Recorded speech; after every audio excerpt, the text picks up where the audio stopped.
नमस्कार, SPT news में आपका स्वागत है। पेश है 22 अगस्त शुक्रवार दोपहर 3:15 बजे राजस्थान के विभिन्न शहरों की 15 बड़ी खबरें।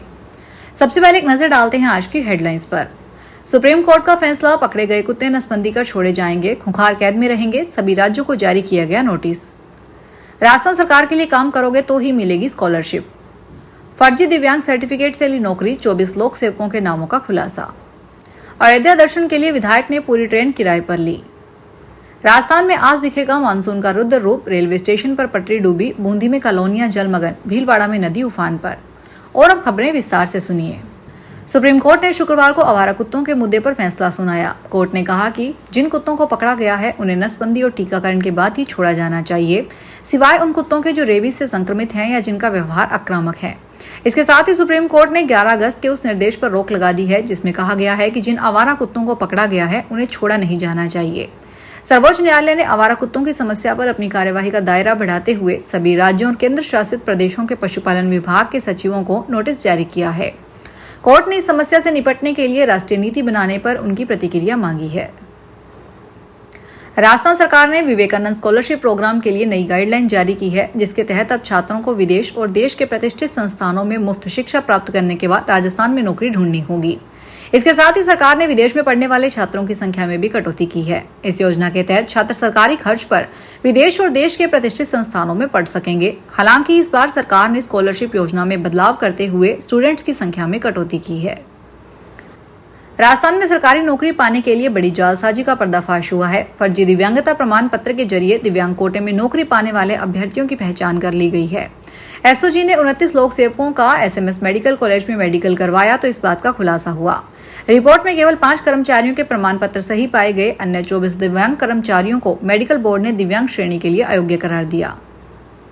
आपने नेताओं को अपने समर्थकों के लिए बस या गाड़ी की व्यवस्था करते तो सुना होगा, लेकिन सिवनी से बीजेपी विधायक दिनेश कुमार मुनमुन ने इस बार कुछ ऐसा कर दिखाया जिसने सबको चौंका दिया। उन्होंने अपने क्षेत्र के 864 श्रद्धालुओं को अयोध्या दर्शन करवाने के लिए पूरी ट्रेन ही किराए पर ले ली। कल यह विशेष ट्रेन श्रद्धालुओं का जत्था लेकर अयोध्या के लिए रवाना हुई और आज शुक्रवार को दिन भर श्री राम लला के दर्शन करने के बाद रात को यह ट्रेन वापस सिवनी के लिए निकलेगी। सवाई माधोपुर, टोंक, कोटा और भीलवाड़ा में तेज बारिश का दौर आज शुक्रवार सुबह ही जारी है। सवाई माधोपुर शहर के कई इलाके डूबने से बाढ़ जैसे हालात हो गए। सवाई माधोपुर रेलवे स्टेशन पर पानी भरने से पटरी डूब गई। यहाँ का सिग्नल सिस्टम फेल हो गया, इससे रेल यातायात प्रभावित हुआ है। भीलवाड़ा के बिजोलिया में 24 घंटे में 166 mm बारिश दर्ज होने के बाद 23 फीट भराव क्षमता का पंचानपुरा बांध ओवरफ्लो हो गया। एरू नदी उफान पर आ गई। कोटा बैराज के शुक्रवार सुबह 5 बजे 3 गेट खोले गए। बूंदी के कॉपरेन कस्बे में लगातार बारिश के चलते कई कॉलोनियां जलमग्न हो गई। जोधपुर के भदवासिया इलाके में आज इलेक्ट्रिक स्कूटी में अचानक से आग लग गई। घटना के समय परिवार में रहने वाले लोग इलेक्ट्रिक स्कूटी की बैटरी चार्ज पर लगाकर सब्जी लेने के लिए गए थे। इधर इलेक्ट्रिक स्कूटी में अचानक से धुआं निकलता दिखाई दिया। देखते ही देखते स्कूटी में आग को विकराल हो गई और स्कूटी जल गई। आग से घरेलू सामान भी जलकर राख हो गया। परिवार में रहने वाले लोग सब्जी लाने के लिए मकान से बाहर गए हुए थे, वहीं घर में रखी इलेक्ट्रिक 2 व्हीलर को चार्ज पर लगाकर गए थे।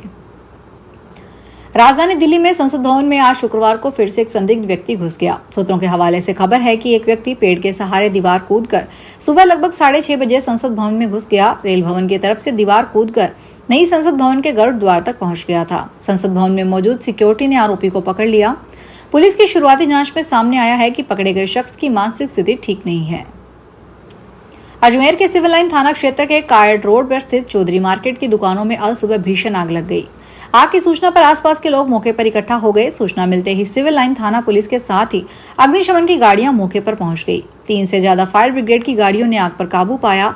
आग लगने का कारण शॉर्ट सर्किट बताया जा रहा है। आग से लाखों का नुकसान हुआ है। राजस्थान हाईकोर्ट ने नोहर नगर पालिका बोर्ड की चेयरपर्सन मोनिका खटेतिया के निलंबन को चुनौती देने वाली याचिका को खारिज कर दिया है। जस्टिस सुनील बेनीवाल की कोर्ट ने अपने फैसले में कहा कि अवैध पट्टा जारी करने के गंभीर आरोपों के चलते निलंबन सही है। कोर्ट ने यह भी निर्देश दिया कि 2 महीने के अंदर जांच पूरी की जाए। कोर्ट ने अपने फैसले में कहा कि गंभीर आरोपों को देखते हुए राज्य सरकार के निर्णय में हस्तक्षेप की आवश्यकता नहीं है। निलंबन केवल अस्थायी स्थिति में वंचित करना है, यह कोई दंड नहीं है। बाड़मेर लिफ्ट पेयजल परियोजना के पहले चरण के अंतर्गत बीकेपी पंप हाउस में कंकेरी के बीच मेंटेनेंस का कार्य किया जा रहा है। इससे जुड़े जैसलमेर, बाड़मेर, बालोतरा शहर सहित बीएसएफ एवं रक्षा संस्थान में जलापूर्ति बंद रहेगी। शटडाउन शनिवार को सुबह 8 बजे लिया गया है। इस दौरान पानी का उपयोगी कार्य के लिए यूज करने की अपील की है। अलवर जिले में करीब 1.5 महीने के इंतजार के बाद सिलीसेट बांध से ओवरफ्लो शुरू हो गया है। हालांकि यह अभी केवल आधा इंच ही है। आसमान में घने काले बादल छाए हुए हैं और उम्मीद है कि तेज बारिश होने पर ओवरफ्लो और बढ़ेगा। पिछले काफी समय से लोग बांध से ओवरफ्लो शुरू होने का इंतजार कर रहे थे। जिले में शुक्रवार सुबह से मौसम बदला हुआ है। अरावली की पहाड़ियों पर घने बादल छाए हुए हैं। मानसून की शुरुआत में जिले में अच्छी बारिश हुई थी, लेकिन बाद में मानसून कमजोर पड़ गया था। राजस्थान पुलिस के निर्भया दस्ते की ओर से पूर्णिमा यूनिवर्सिटी में महिला सुरक्षा एवं सशक्तिकरण पर जागरूकता एवं प्रशिक्षण सत्र सशक्त नारी जिम्मेदारी हमारी का आयोजन किया गया। यूनिवर्सिटी की वुमेन विंग और इंडिजिनस क्लब के सहयोग से आयोजित इस कार्यक्रम में राजस्थान पुलिस की अतिरिक्त पुलिस उपायुक्त सुनीता मीना ने उपस्थित छात्राओं व अन्य प्रतिभागियों को संबोधित किया। सत्र की शुरुआत में सुनीता मीना और निर्भया दस्ते का यूनिवर्सिटी प्रबंधन द्वारा गर्मजोशी से स्वागत किया गया।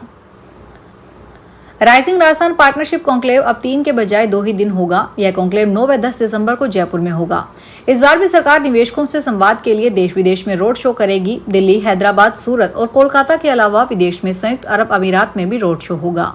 सरकार अगले वर्ष बड़े स्तर पर इन्वेस्टमेंट ग्लोबल समिट करेगी, इसलिए इस वर्ष कॉन्क्लेव का 1 दिन घटाया गया है। सरकार का मानना है कि इस आयोजन से रोजगार और के नए अवसर बढ़ेंगे। केंद्रीय मंत्री डॉक्टर जितेंद्र सिंह ने स्टाफ सिलेक्शन कमीशन परीक्षाओं को लेकर बड़ा ऐलान किया है। उन्होंने कहा कि अब एसएससी की सभी भर्ती परीक्षाएं कंप्यूटर आधारित टेस्ट मोड पर आयोजित की जाएगी। इस बदलाव का मुख्य उद्देश्य परीक्षा प्रक्रिया को ज्यादा ट्रांसपेरेंट, निष्पक्ष और तेज बनाना है। पहले जहां भर्ती प्रक्रिया पूरी होने में अक्सर 15 से 18 महीने लगते थे, अभी यह आयोग इसे 6 से 10 महीनों के भीतर पूरा करने का लक्ष्य रखा गया है। अजमेर ऑटो रिक्शा यूनियन की ओर से शुक्रवार को अपनी विभिन्न मांगों को लेकर प्रदर्शन किया गया।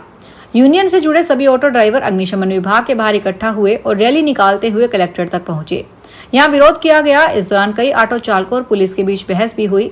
विरोध को देखते हुए पुलिस की ओर से बैरिकेड्स लगाकर एंट्री पर पाबंदी लगा दी गई। अजमेर ऑटो यूनियन के अध्यक्ष करण सिंह ने बताया कि अजमेर में करीब 4000 से ज्यादा ऑटो ड्राइवर हैं। सभी ऑटो चालकों के साथ भेदभाव किया जा रहा है। फिलहाल इस बुलेटिन में इतना ही। फिर हाजिर होंगे बड़ी खबरों के साथ। अगर आप भी अपने आसपास की छोटी बड़ी और महत्वपूर्ण खबरों से अपडेट रहना चाहते हैं तो सब्सक्राइब कीजिए हमारे चैनल एसपीटी न्यूज को और प्रेस कीजिए बेल आइकन पर।